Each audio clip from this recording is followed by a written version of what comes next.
확진자 발생 규모가 연일 커지고 있고 중증 환자와 사망자 대부분은 고령층에서 발생하고 있습니다. 정부는 3차 접종 기간을 3개월로 단축하는 등 백신 접종 활성화 방안을 내놓았습니다.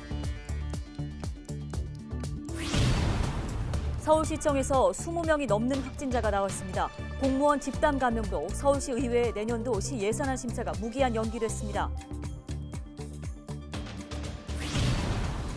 은평구가 코로나19 장기화로 침체한 상권 회복을 위해 100억 원 규모의 상품권을 발행합니다. 상품권은 1인당 50만 원까지 10% 할인된 가격에 살 수 있습니다.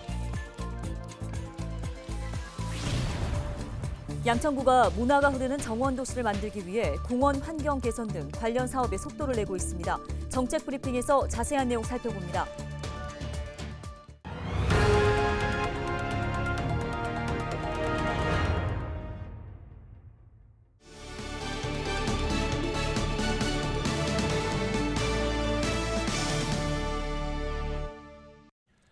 시청자 여러분 안녕하십니까? 헬로티비 뉴스입니다. 오늘의 첫 소식입니다.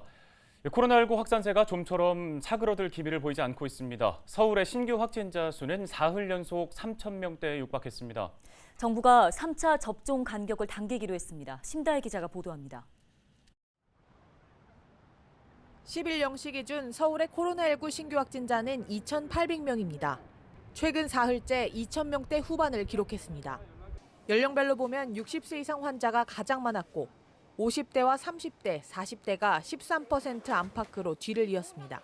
중증 환자 전담 병상 가동률은 90%를 육박하는 등 병상 부족도 여전히 심각합니다. 고령층의 기본 접종과 추가 접종이 중요한 이유입니다. 미접종 고령층은 10%에 불과하지만 고령층 중환자와 사망자의 절반을 현재 차지하고 있습니다. 접종 완료자에 비해서 중증화율과 치명률은 4배가 높습니다. 정부는 18세 이상 성인의 2차 접종과 3차 접종 간격을 기존보다 단축하기로 했습니다. 지금까지는 18세에서 59세 성인은 3차 접종 간격이 5개월, 60세 이상은 4개월이었는데 일괄적으로 3개월로 줄어듭니다. 코로나 확산세가 심각한 상황에서 백신 추가 접종 속도를 높여야 한다는 판단에 따른 겁니다.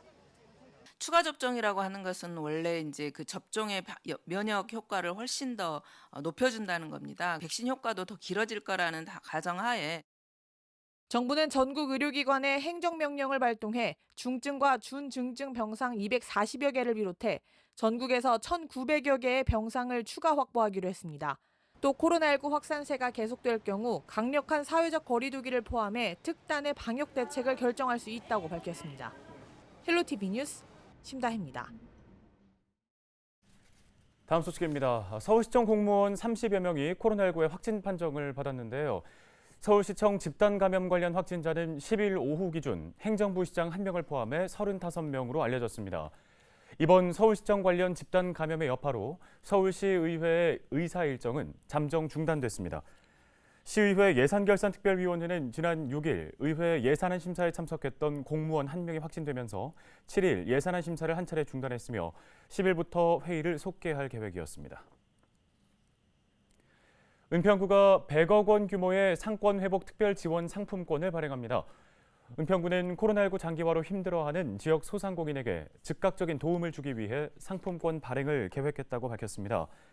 상권 회복 특별 지원 상품권은 1인당 월 50만 원까지 10% 할인된 가격으로 살 수 있고 사용 금액의 10%는 월 최대 2만 원까지 돌려받을 수 있습니다. 상품권 구매와 사용은 비플 제로페이, 체크페이, 머니트리 등 제로페이 결제 앱을 이용하면 됩니다. 상품권은 오는 13일 낮 12시부터 발행되며 유효기간은 9일로부터 6개월입니다.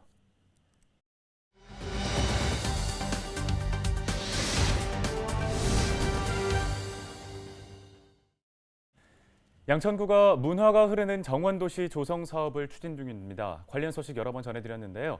주요 내용은 목동에 있는 5개의 공원을 새롭게 단장하는 겁니다.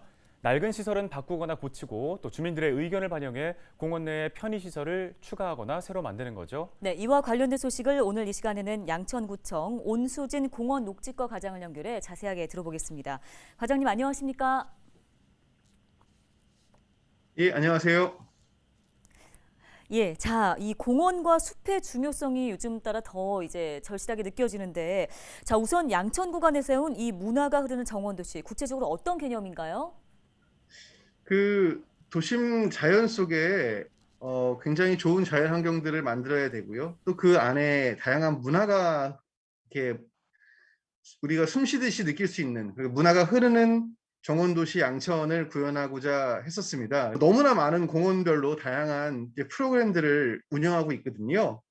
그러한 프로그램들이 상시적으로 운영되고 또 계절별로는 공원에서 문화축제 같은 것들 계절마다 행사들을 활성화해서 지난번에 가을에는 이제 힐링파크데이라는 행사를 진행했었고요. 이번 12월에는 이제 빛의 축제, 빛의 나라라고 하는 페스티벌을 지금 준비하고 있습니다. 네, 많은 분들이 즐겨 찾는 곳으로 양천구의 안양천을 꼽을 수 있는데요. 올해 초에는 다른 지역과 함께 안양천 명소화 사업 업무 협약을 체결하기도 했지 않았습니까? 현재 어떻게 추진되고 있습니까? 멋진 공간으로 만들어 보자라는 취지로 올해 1월, 올해 5월 해가지고 서울에 있는 4개 자치구 또 경기도에 있는 4개 그 지자체 같이 해서 총 8개 그 지방자치단체가 합심해서 안양천을 국가정원을 만들자라는 그러한 포부를 밝혔습니다. 그러면 각자 구청별로 지자체별로는 각자 자기 나름대로의 독특한 그러한 계획들을 확정시켜 가지고 좀 더 발전적인 방식들을 만들었으면 좋겠다라고 이제 서로 약속을 했고요. 양천구는 그래서 발맞춰서 양천구 안양천 명소화 기본 계획을 지금 추진했습니다. 그래서 추진하고 있고 이 계획을 통해 가지고 다른 구하고도 좀 차별화되고 또 양천구만의 어떤 특징적인 어떠한 문화 공간이자 자연 공간인 안양천을 만들기 위해서 지금 기본 계획을 거의 확정한 상태입니다. 주된 내용들은 가장 큰 측면을 보면요. 안양천이라는 그 공간이 그 양천구 주민들이 사시는 공간에서부터 접근하기가 되게 좀 불편한 부분들이 있었어요. 그래서 그런 부분들을 획기적으로 개선해야 되겠다. 그래야만 안양천이 정말 동네 공원 같은 그런 느낌이 될 수 있다라고 해서 뭐 갈산공원에서 안양천으로 접근하는 길, 용왕산공원에서 안양천으로 접근하는 길, 중간에 이제 오목교역이라든지 목동교라든지 주요 지점들마다 안양천으로 접근하는 길들을 좀 더 획기적으로 개선할 수 있는 방안들을 지금 포함을 시켰고요. 예, 주민들의 기대가 클 것 같습니다. 자, 그 양천구의 5대 공원 리모델링 계획도 지금 진행 중인 걸로 알고 있는데요. 자, 현재 어디까지 지금 추진이 돼 있고 또 어떤 효과를 기대해 볼 수 있을까요? 사실 이 5대 공원 리모델링 사업은 사실은 서울시뿐만 아니고 전국적으로도 되게 관심을 많이 받고 있는데요.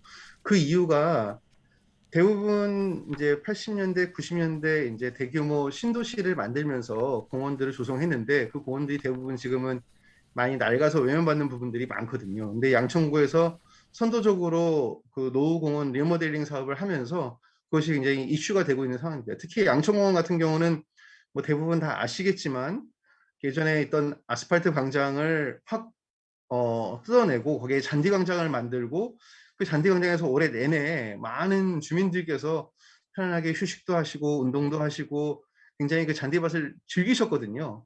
그러한 거에 탄력을 받아서 현재 지금 파리공원을 공사를 하고 있고요. 파리공원은 내년 이제 3월 정도에 아마 개장을 하게 될 것 같습니다. 그 외에 나머지 3개 공원도 올해 현상 설계를 다 진행해서 지금 설계를 하고 있고 일부 주민들과 이제 소통을 하면서 내용들을 좀 조율하고 있는 상황이고요. 네, 도움 말씀 잘 들었습니다. 양천구청 공원녹지과 온수진 과장이었습니다.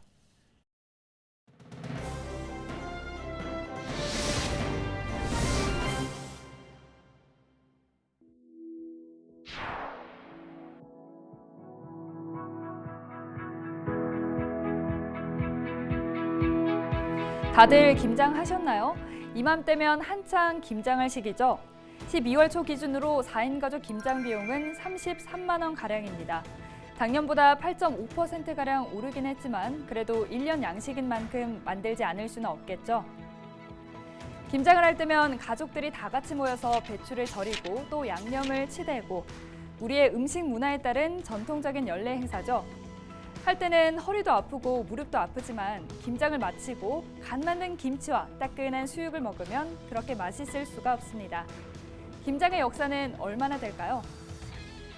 정확한 기원은 알 수 없지만 고려 중기의 문장가 이규보가 쓴 동국 이상국지반에 있는 시에 순물을 재료로 한 김치가 우리 문헌상 최초로 등장합니다. 장에 익힌 무장아찌는 한여름에 먹기 좋고 소금에 절인 무는 겨울 내내 반찬이 된다. 사실상 김장의 원형이라고 여겨지기도 하는데요. 이미 그 전부터 김치를 만들어 저장해두고 먹었다는 걸 유추할 수 있겠습니다. 그리고 지금과 같이 김치를 초겨울에 만든 기록은 19세기 문헌에서 본격적으로 등장합니다. 우리의 김장 문화는 이미 세계가 인정하고 있습니다. 2013년 김장 문화가 유네스코 인류 무형문화유산 대표 목록에 등재됐죠. 그리고 2017년에는 문화재청이 김치 담그기를 국가 무형문화재로 지정하기도 했습니다. 사실 김치는 역사도 역사지만 그 효능도 인정받고 있는데요. 김치의 효능에 대해서도 많은 연구 결과가 있습니다. 김치는 비타민 A, B, C를 비롯해 부재료들이 다양한 영양 성분을 공급해준다고 합니다. 특히 고춧가루에 들어있는 캡사이신 성분이 위액 분비를 촉진하는데 이런 부재료들이 생리대사를 활성화하고 김치가 숙성되는 과정에서 유산균이 증가해 장 속의 산도를 낮춰 유해균을 억제하고 사멸시키는 정장작용도 한다고 합니다. 우리에게 김장에 익숙하듯 김장 김치를 나누는 문화도 있습니다. 김장을 마치고 나면 꼭 이웃에 맛보라고 조금씩 나누기도 하고 또 이맘때면 지역 곳곳에서 사랑의 김장김치 나눔 행사도 열립니다. 이런 게 우리의 정이겠죠. 요즘 세계 여러 나라가 우리의 김치에 관심을 갖고 있고 또 많은 사람들이 김치를 알려나가고 있습니다. 1년 내내 우리 밥상에 오르는 김치, 우리의 대표적인 음식 문화이자 우리 민족의 힘입니다. 헬로티비 브리핑이었습니다. 오늘 저희가 준비한 소식은 여기까지입니다. 시청해주신 여러분 고맙습니다.